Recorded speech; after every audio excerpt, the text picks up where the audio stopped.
And so there will be this group of three figures, Christ, Lucifer, and Ahriman, in the form of a sculpture, and above it a painting representing the same motif. We are portraying this relationship between Christ, Lucifer, and Ahriman in our building in Dornach, because spiritual science really does show us, in a certain sense, that the next task with regard to an understanding of the Christ impulse consists in that man comes to know the nature of the relationship in the world between these three powers of Christ, Lucifer, and Ahriman. For much has hitherto been said about Christianity and the Christ impulse, but what came into the world through the Christ impulse as a result of the mystery of Golgotha is something that has not become completely clear to people.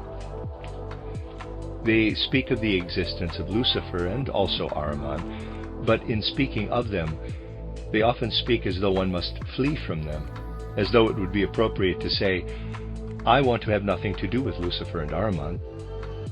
If the divine spiritual powers, which can be sought in the way I described in yesterday's public lecture, also did not want to have anything to do with Lucifer and Ahriman, the world would not be able to exist.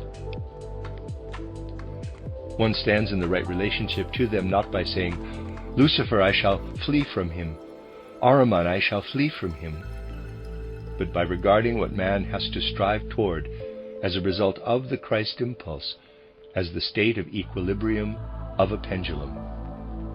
The pendulum is in the middle in a state of balance, but it must oscillate to the one side and to the other. It is the same with man's earthly evolution.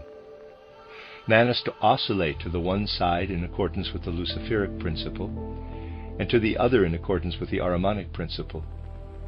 But he must maintain his equilibrium by developing what Paul has expressed in the words, not I, but Christ in me. In Western culture, we must cleanse the Luciferic element and in part raise it up in such a way that the Christ impulse can flow into it. We must conceive of Christ in his essential activity as being a reality, as a living force. This connection of the ego with the Christ impulse, parentheses, capital I-CH equals Jesus Christus or Jesus Christ, close parenthesis, is imprinted within the German language.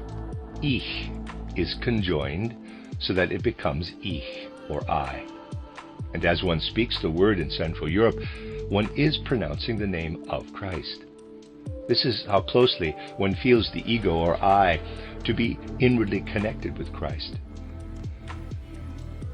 This intimate association with the spiritual world in the way that it must be striven for in all areas of cultural and intellectual life in Central Europe is not known either in the West or in the East.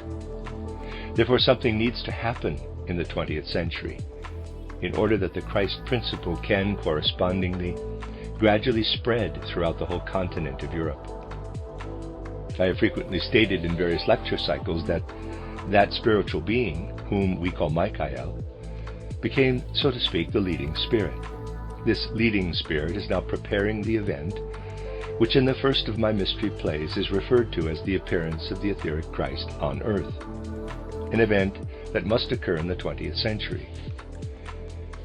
It will then happen that at first a few individual souls and then an ever-increasing number will know that Christ is really here, that he is an earthly presence, but in an etheric and not in an earthly form. This must be prepared.